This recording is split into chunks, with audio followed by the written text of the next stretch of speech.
Hello to all the amazing Growth Mindset podcast listeners across the planet. Today is a very special episode because the Growth Mindset podcast is 1 year old. I've had so much fun putting together the podcast and now this episode summarizing the last year. And it's really an incredible episode that I can't wait to share with you guys. And before I do, I firstly have some recommendations. Firstly, if you love the Growth Mindset podcast, you should check out another great podcast called Next Year Now. So the Next Year Now show is all about uncovering everyday purposeful habits and practices to help you thrive at work and in life. So you can check it out and subscribe wherever you get your podcasts. And again, that's the Next Year Now podcast with Tom Hefner. I have a great recommendation for other business owners trying to advertise their business locally. So pay-per-click can quickly bleed you dry and review sites can scam you, but Scout Puppy Local has helped thousands of business owners easily become a trusted local merchant. Scout Puppy builds a one-page website hosted on their platform. The great thing about this is that they write all of the content. They add pictures, video, links to your own website and social media, and they fill it with really strong keywords so you get found. They submit the one-page website to over 200 search engines to help you compete with the big guys. And they'll write an industry-specific blog every 3 months. So basically, you get a one-page customer-acquiring revenue machine. It's pretty awesome. It starts from $89 a month with no contract. So go to scoutpuppy.com and click Add Business in the menu bar to sign up. And in their words, sit back and relax. Or on my advice, go and work on everything else in your business like a real entrepreneur. You can grab 50% off your first order if you sign up now online using Growth Mindset 50. It's your voucher code, and you can do that at scoutpuppy.com. Hello and welcome. I'm Sam Harris, and it is my true honour and pleasure to host you here on the Growth Mindset podcast. I talk to amazing individuals about how they achieve their dreams and break down the strategies it takes to lead explosive tech businesses to being paid to travel the world. I deep dive into topics such as Bitcoin and FinTech, or just how to get stuff done, with the goal of increasing our own collective wisdom and making us all happier, healthier, and wealthier. Who doesn't want that? So, like I said, some huge news that the podcast is 1 year old today. So I'm taking a look back at the whole year, and I'm playing some of my absolute favourite moments. It's a really insightful, a heartwarming, funny, and at times scary episode as I trace back through my interviews with just such a great set of human beings. So, I really didn't know what to expect when I started this podcast. I'd heard some advice that you should commit to trying to do at least 4 episodes, just to see if you enjoy the process and can make a go of it, and if podcasting is for you. Well, in the very first 10 minutes of my first episode that I recorded with an old friend, Tommy Aday, he told me the most incredible story that I'd had no clue about in his life, and I was just amazed that I'd known a friend for so long, and yet through podcasting I was just able to uncover such incredible insights about people. And it was this moment that I realised I was definitely going to enjoy being a podcaster, and I just made a really good choice in starting this and just resolved to carry on doing podcasting for maybe the rest of my life. I don't know, a long time. But anyway, this is a great clip, so I hope you enjoy it. Wow, I do anything it takes. Yeah. I mean, have you ever stolen anything? Stolen? Wow. I mean, I can't even count how much I've stolen. Oh my god. Then again, I mean, I could tell you a wonderful story about this. How my view on life changed early on. So I left home when I was 8 years old. My mom cried, but my dad believed this was the way to bring up children. You just have to leave the house. But my mom thought, it was too early. You can't let him leave. It's just 8 years old. So, but when I left, I went with a bunch of food stuff. So my mom packed me up. She gave me gari, which is cassava. It's not really popular here. She gave me provisions and stuff. So when I went on my own and I went to this camp, I started talking to people, of course, much older than I was. So they were much more experienced with life and living by themselves. So I gave them, I said, welcome, this is me. My name is Tomiwa. I'm here in this camp. They said, you're so young. I'm like, yeah, I know, but my dad wants this. So and so they still had a lot of food. So a lot of them came, we share and we care in this camp, and can you give me some food? So I was like, of course. I gave cassavas, I gave things to people, provisions to people. And then it was time, after a week or two, my provisions ran out. And everybody just sort of forgot me. And I went back to these people to say, oh, it's all sharing and caring. I see you have about a bunch of cassava grains. Can you give me some? And they were like, nope. And this was the same person I gave. Listen, so then I thought, okay, wow, great. Life is not as straightforward as it is. I thought, if I give you something, you tend to help me out when I don't have as well. So it wasn't that way. Then I found someone to get in touch, send a letter to my mom. Back then it was just letters, there was no phones. Send a letter to my mom. My mom rushed down as soon as she could with more food. So she also brought someone to get, I know. She also got someone to get this wood box that I can lock and put my provisions in. So she did that, and she had this space for me. She talked to the leader of the camp, and it was all good. I had food again. I was happy. The next morning, I woke up with my locker looking intact. Everything was good. I opened it, and there was nothing in there. Then I looked at the back. Through the back of the locker, they had removed the back and took everything, all my food stuff. And then the monster in me triggered. I sort of just said, okay, I'm not going to call my mom. I'm going to fill up this. I'm going to repair this locker, and I'm going to fill it up with food. So I went on a shopping spree. And that was the first time I stole. So I don't want to say that stealing is a good thing, but certainly hustling and looking after yourself is very important. In every episode, I've always been very fascinated in people's backgrounds and the initial entrepreneurial stories they have. This next clip is from Nick Miller, the CEO of BuzzHire, who also ran 3 different businesses for Rocket Internet. However, before he did all that, he started an olive oil importing business just after he graduated from university. This is just a really nice, compact story of some great lessons that everyone needs to learn as an entrepreneur. So actually, one of the entrepreneurial things that I did growing up was this olive oil business I forgot to mention. But basically, I knew when I left uni that I wasn't ready to start working. And I didn't like the idea of just jumping into what everybody else was doing. I didn't have a clear idea of what I wanted to do. I had done an internship at a hedge fund the year before, but I didn't feel satisfied by the role. I was doing equity research, and I felt like I was researching something and selling my analysis in order for people to buy stock. And that didn't really kind of gratify me. So I took a year out, and luckily my parents had just bought a house in Tuscany. They'd all left from London and bought a place in Tuscany, and they had some olive groves, but we were not doing anything with olive oil. So I thought that was a cool project to kick off. So I basically spoke to the family and asked them we produced about 1,000 liters of oil. And in the meantime, I made the packaging. I bought the equipment that's needed to package it into bottles. I rented a van. I actually went over to Italy first, got a sample, brought it back to London, and went around to lots of delicatessens around London, showing them the sample and having them taste it and get orders in. I learned the difficulty of planning versus execution. I thought, okay, I'm going to give around 20 samples and I'll get orders for 1,000 liters. Instead, I got orders for like 20 liters of oil, and I produced 1,000.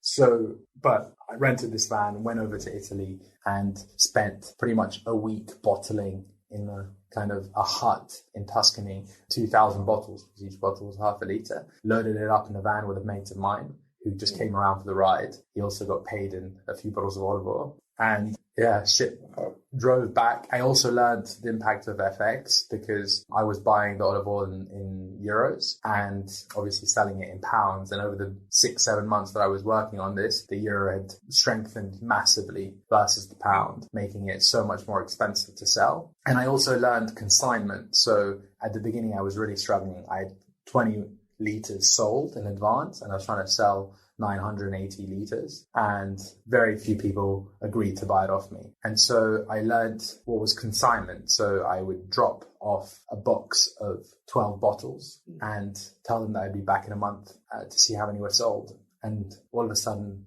I got my boxes in all the delis around London, and all of a sudden they were starting to sell, and I was starting to make money. And that way there was no risk from the seller's side. And I was actually starting to ship a lot of this oil and reducing my storage costs, because something that I didn't kind of evaluate was the huge cost of storing 1,000 litres in London, in central London.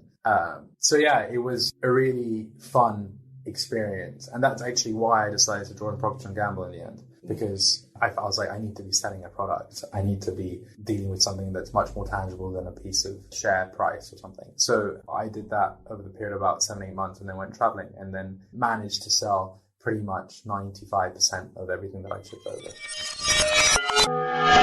I still love the imagery of Nick spending 2 weeks bottling olive oil under the sun in Italy and driving across Europe in a van to try and sell it all. It's amazing. But we aren't all lucky enough to just take a break out to start a business, and this next story is an example of being pushed into solving your own problems after life hands you a bunch of proverbial lemons. And at the time I'd been working in a cafe for peanuts where they treated everyone like dirt, and I was very bored. I ended up getting just been fired from that job. And at the time I was quite down about it, and they explained, well, you didn't keep the toilet roll on the toilet, and that was your responsibility. I couldn't maintain the most basic things in the most basic job. And at the time I'd convinced myself it was because I wasn't capable, which in retrospect it seems a bit ridiculous that I was not capable of keeping the toilet roll on the toilet. Now I'd say it's more a matter of whether it was stimulating enough. And I think sort of naturally my mind was more used to thinking of more complex things, and it just bored me. And so, yeah, I was at the gym with a friend. I'd been working this job, and he was on the phone to another friend that didn't want to do his homework for university.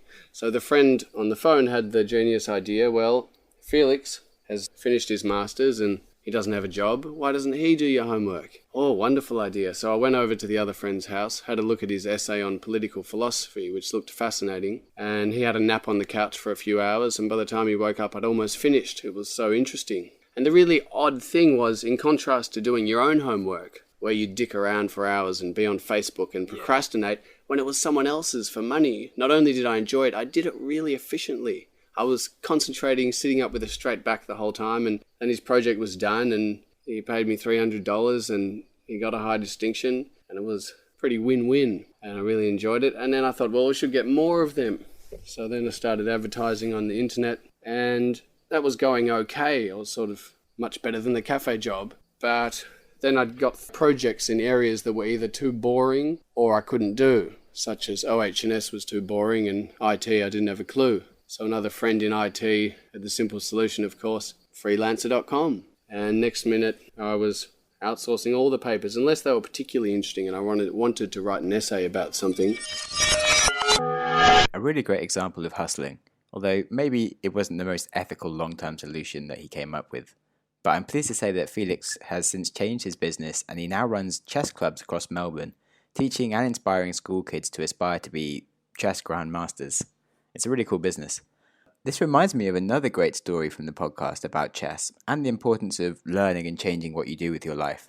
This is going to be a bit of a theme in this episode, and of course it's central theme to the Growth Mindset podcast, where we learn how to do anything. I was very fortunate to record a conversation with Antoine Blondeau, who was the inventor of Siri and currently runs a multi-billion-dollar AI business called Sentient Technologies. When I asked him what his most important memory was, he told me a really deep, heartwarming and inspiring story about his grandfather, and of course chess. My grandfather was a very smart person who got injured in the war, and he actually lost his eyesight. And he was a remarkable man in many ways, and he an example to most of us. He actually, after being blind, he completed the engineering school that he was admitted to. He was the best one in France, actually. And he went to marry, had 5 kids, adopted 1, and then went to run his own company, which ironically, of course, was in the business of producing lights, light bulbs. Wow. There you go. So, and I used to play with him chess, and he was a blind man. Yeah. And he was playing chess. He was representing the chessboard in his head, and I played with him many times, and that told me something about, again, overcoming, but this time it's overcoming something that's totally unfair, but just through sheer will and also benevolence in this case. He was a benevolent guy. He was not trying to impress anything upon you. Just trying to engage, but doing some remarkable things in the process. It was very cool. Yeah, it's insane. Wow, thank you very much for sharing. Beautiful. Cool. Okay, and then what's your favorite parable? So there's one big lesson that I learned along the way, and that is do not focus on status. Do not focus on the money in the bank. And I discovered that, I guess, through trial and error. Maybe in this case, trial and not error. But and the interesting thing is that for most of my career, whenever I moved from jobs to jobs, that's almost always the case in every single thing that I've done. I moved to positions or jobs or companies that would pay me less than the job I was in before. But belief carries the day, right? So if you believe in it and if you work your ass off and if you have conviction, I think that's important. Then that turns into better. That turns into opportunities that you could never have dreamed about. And I think, to me, that's a big lesson. It's not about you have to make the ends meet. Okay, I think that is clear to most. But beyond that, what's really important is you do what you really believe in. If you have the skills to do that, if you're fortunate enough to be in a position where you can choose something you believe in, right? And in the developed world, at least some of us can choose this way. If you can choose that versus choose what's going to give you a bigger paycheck or a bigger name. Eventually, this is what's going to carry you and carry everybody else along the way. Some really great advice about how to build the life you want and success. I'm sure you'll agree with that. I think it's really important to note that someone running $1 billion business got there by pursuing interests and passions rather than by pursuing money. So this is a perfect introduction to this next clip that I'm going to play, which is an example of pretty much the worst case scenario if you don't stick true to your ethics and you do get sucked into chasing money. So I recorded a conversation with a real life hitman. It was possibly one of the most mind-blowing hours of my life, and I don't think I've ever sweated more profusely in such a small amount of time. And I've been to like deserts and really hot saunas and stuff, but no comparison. Anyway, I'm going to play this clip, which is just a really tragic story of how this unnamed source unfortunately fell into his current role as being a hitman. So it really highlights Antoine's words of staying true to your morals and not chasing money. How I got into it was a life or death situation. I was excited to deal on the dark web. The guy I trusted started stealing thousands of dollars. I had a choice, put a bullet in his head or I get one. After that moment, I couldn't go back. I was made into a hitman. If I didn't do a hit, they would pay the next guy a little more to hit me too. Okay, so I guess you didn't ever expect to end up as a hitman. Would you say you're kind of unhappy as a hitman then? I would not say that I'm unhappy. Okay, well that's good, but it's not your preferred choice of work. If someone put a gun to your head and told you to hit some stranger, and after you get $1,000. Well, I'd feel a little shortchanged, but I guess first I would probably kill the person before thinking about the money. Your life is better than a few extra zeros. Yeah, true. So is that like the average hit price, or just they had you in a tight place and so they gave you $1,000? Most of the hits go for around $1,000. There are at least 200 hitmen around. Holy shit, that's like nothing. How is a human life so cheap? Like a funeral is more than £1,000. A psychiatrist bill is more than £1,000. After one hit, you don't feel anything. You feel dead inside. Ouch. So you felt that way since your first hit? It was harder with him because I knew him. It haunts me. I still see his face every day. Oh man. How come you were asked to hit him?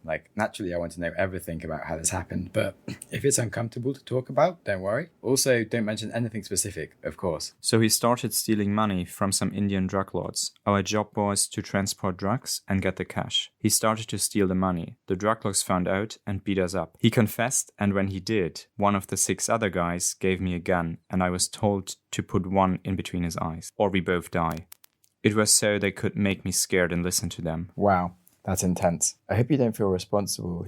He shouldn't have risked it. And of course, they shouldn't have wanted him killed. So it's not really your fault. He even told me to pull the trigger. He looked me in the eyes and said, "We will both die if I don't." Those words and his face haunt me. But the other people I hit was easy. I don't know them. Wow, the brain is weird. So are they still your employer or do you work freelance now? I work for them still. It's good pay, I get to party hard, and if I leave, they will kill me. People get hit for cheating on partners. Hitman prices are about $1,000 to $10,000. There are over 400 hitmen. Jeez, I thought hitmen would be paid like 100k to like $1 million and be flying on jets around the world with hidden identities. So I guess I was pretty wrong. Are all hits usually within the country that you're in? High-profile people cost $50,000 to $100,000. I do it here. Has anyone ever asked you to kill Donald Trump? No. Oh, I'm surprised. I know some friends who are convinced he'll be assassinated before his end of his first term. What do you think the price would be for him? His suit is also bulletproof, and his tie. A price like that would be in the million. Yeah, I figured. Okay, so don't disclose who or anything, but can you vaguely describe the most high-profile hit you've ever done? Lawyers and judges. Oh, shit. Yeah, messing with the law seems dangerous. Do you think you could do something like that sort of hit in a first world country like the US or Australia? No, it would be a lot harder. But I do want to go to Australia, Gold Coast. So that was possibly the best anti-drugs advert on the planet. So remember kids, drugs aren't smart. And yes, it turns out buying drugs does actually result in real people getting killed. And it isn't just stories that you hear in the movies. So I did feel really sad for the unnamed hitman, and he did go on to talk about his desires to change his role and run away, but his fear of being hunted and killed if he did. So this next clip is a story from another anonymous source, who was a hacker who did manage to turn his life around to escape his life of crime and start an ethical business using the skills he had learned from hacking into world banks and stealing Bitcoin, to now helping companies increase their online security. Going on to cryptocurrencies, how did you hack and end up with cryptocurrencies? So we would find out people who have cryptocurrencies, and we'd make sure that they don't know who we are. Yeah. We'd go with the Wi-Fi pineapple outside their house. Then we'd monitor their internet usage, and if they have a wallet that's online, we could pick up that website that they're going to, so we could clone that website, and then we'd kick them off their internet, route them through the Wi-Fi pineapple, and when they browse, for example, Coinbase.com, we can make that website route to our phishing. So they think they're on Coinbase, but they're on my phishing server. Then they log in. And you have their credentials. But most of the time they use two-factor authentication. So with that, we have to get their email as well. Okay. Yeah, I was going to ask, how do people protect themselves? Best thing to do is use two-factor authentication, because if someone has your wallet password and you don't have two-factor authentication, they can straight away break into it. If you use two-factor authentication, it either sends a text to your phone or an email. So if you're so it's unlikely that you'd ever be able to find like a Bitcoin whale or something just because they'd be too protected. A lot of the time they don't know what they're doing. They just think it's a new phase, invest a lot of money into Bitcoin. And like the guy with the brain tumor saw that ransomware too. He's now gotten to a lot of Bitcoin accounts from that ransomware. I've coded ransomware into a USB stick that acts as a keyboard. I sold that to a guy with a brain tumor up in New Plymouth. The only reason I sold it to him was he has a family. And he wants to leave a bit of money. So I was like, fuck it, I can sell you some ransomware. That's kind of like Robin Hood, I guess. It was crazy. So a day after I sold it to him, I looked on the news, stuff.co.nz. You can have a look at he launched on a taxi company. So taxi service got hit with the ransomware I programmed. Wow, that's cool. What was the name of that website? Stuff.co.nz. Stuff. Stuff. .co.nz. So if you Google stuff taxi hack, it'll come up. That was stuff, not stuff. STUFF. Cool. Okay, I'll do that. All right. So now going forwards, what are you doing? So you say you now run a ethical hacking business. So since my friend got arrested for hacking the police, I thought, the next one could be me if I do one little mistake. And it's the thing about hacking is it's not hard to hack. It's more hard to staying anonymous and staying hidden. So you could just have one small slip up. Or, for example, you could be taking down a website, and if your VPN disconnects and you're still launching an attack, they've got your IP address. So anything could happen, and then you could get sent to jail. So I started thinking, I still love hacking, like I'm really good at it, so why don't I try and use it for something good? So I started a company called So what we do is we audit companies and we hack them like a black hat hacker. So we do anything we can to gain access to their servers, their computers, or their website. And if we do, we tell them how we're able to access it and how they can stay secure. Cool. So it's great to see that this hacker has moved towards a more ethical way of making money, and also to find out how to secure my Bitcoin. But I do really think there's a lot of benefit in having a policy of working out how you can help people first, and that if you behave altruistically, it'll actually benefit you in the long run. So just from the basics of being a salesman, if you have the viewpoint of how can I help my customer rather than how can I get money out of them, it'll just pay you so much more dividends, and you'll just have really good relationships with your customers. But also, I think this holds true in all walks of life. So I've really enjoyed asking people about some of the kindest experiences they've benefited from and how it's changed their mindset. I spoke with Free Trade, a new fintech startup creating a free trading platform for UK investors. This next clip is from Victor This next clip is from Victor, whose surname has some strange letters in it, and I'm sure it sounds really good when said out loud, but sadly not today. Anyway, this next clip is from Victor, their head of growth, who gave a great example of someone behaving altruistically towards him at their own potential loss, and how it's changed his view on working with others. So I spent a long time at Google, 7 years in total. I worked under various managers and directors, and in total, maybe I worked with a couple of hundred people in total. So there have been plenty of occasions there when I experienced kindness. Probably one of the kindest things from that perspective was I had this director I was reporting to, and I was still relatively new at the company, and I had my ideas in terms of, I want a career, I want to stay at Google, I want to progress. I had a discussion with this guy, and basically what he told me was that if it comes to your career, you have to be egoistic, but also you have to be mindful that it's your 20s and 30s when you can make the biggest progress in your career, and it sort of flattens out. And basically what this guy was saying is that in order to progress, you kind of have to leave my team. And if you think about that, a manager, somebody who manages a department or like a big team, there's a temptation to be egoistic there in terms of, I just want to keep the best people. But basically what this guy said was that you should look at other roles. You should explore, and you should try to change jobs inside Google or outside even, and sort of progress your way ahead while you are still, 26. And that really set me up. I changed jobs about every 2 years from that point on, and always sort of stepping up in career. And I think it really helped me to sort of build up my experience and my profile even. Arguably self-inflicted damage. I left his team probably in 2 months. That was a really impactful conversation. But I really considered that a kind thing, because what I really had in mind was my progress and my career, as opposed to his operational efficiency or whatever sort of KPIs he would have that I would contribute to. So I think some of the kindest things are when it's not in your interest to help someone, but you still help anyway. Probably it's really hard to explain why someone would do that. Yeah, it's just really, humans are really complex, right? Mm. And sometimes it's not in your very direct interest. You could just manipulate the person, right? But sometimes, hopefully very often, you just want to do the right thing. You want to help the person, but there is no immediate direct benefit you get from it.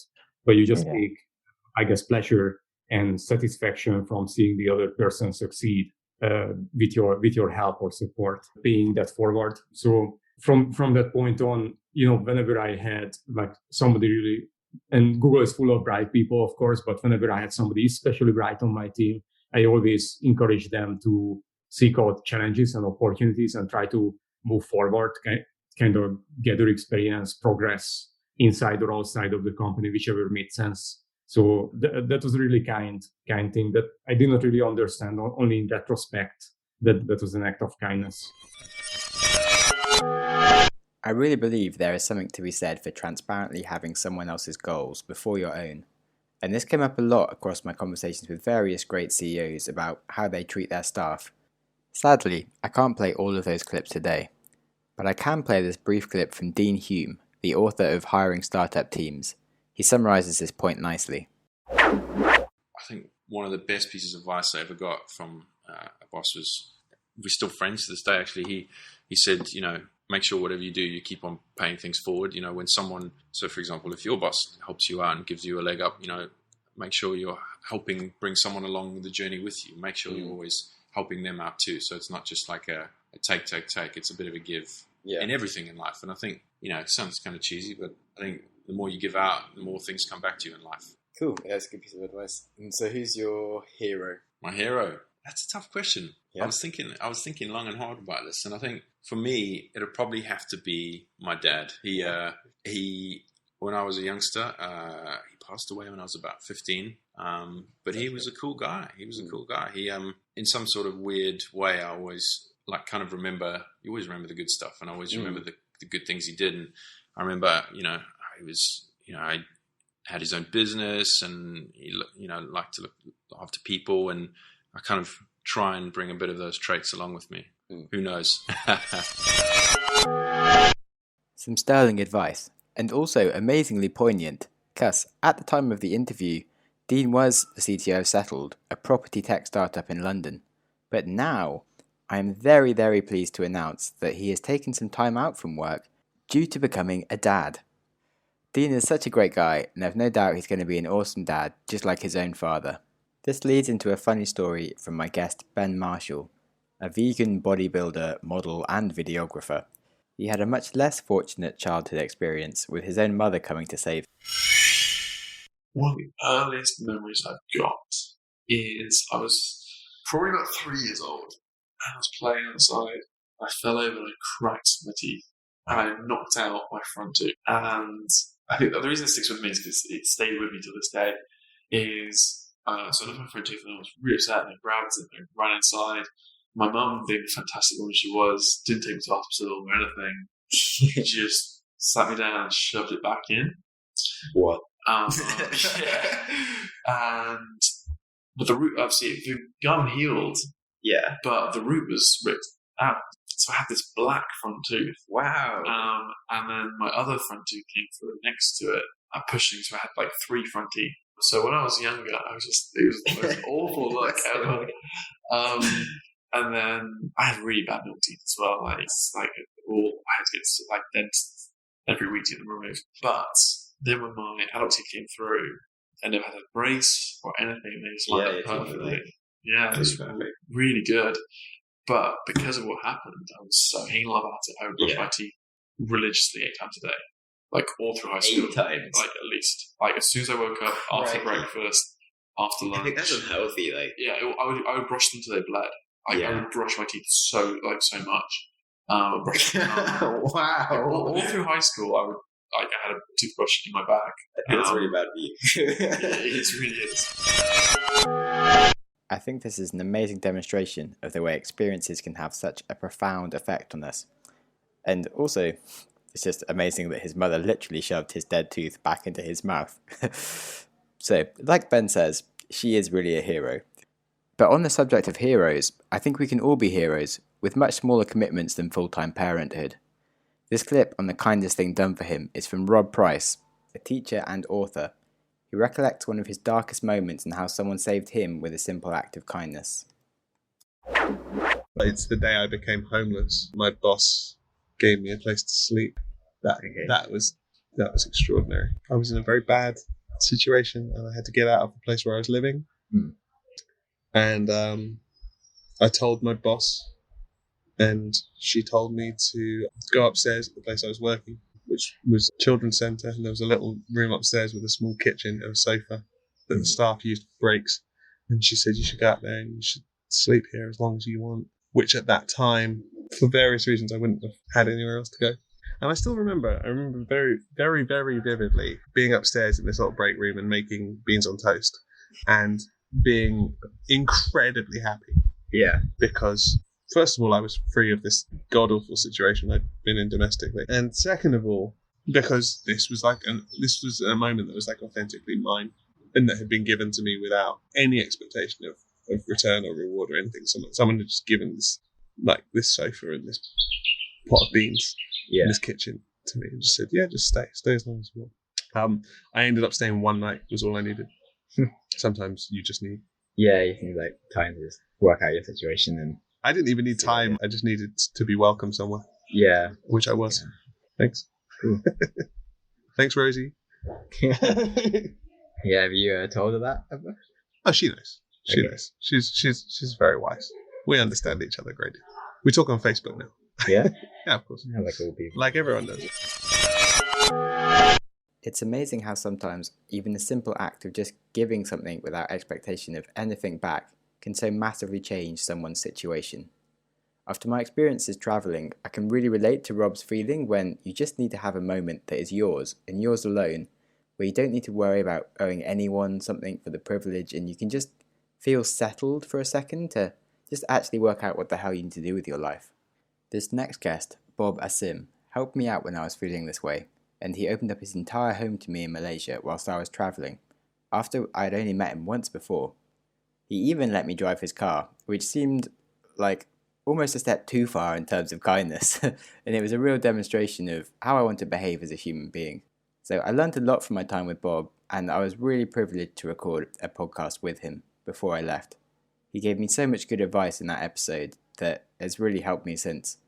But with only one clip to play, I went with this clip where he explains his attitude towards giving to others. I also realized that giving is like a privilege for two reasons. Number one, you can only give what you have, right? So if you can give somebody something, that means you're more privileged than somebody, right?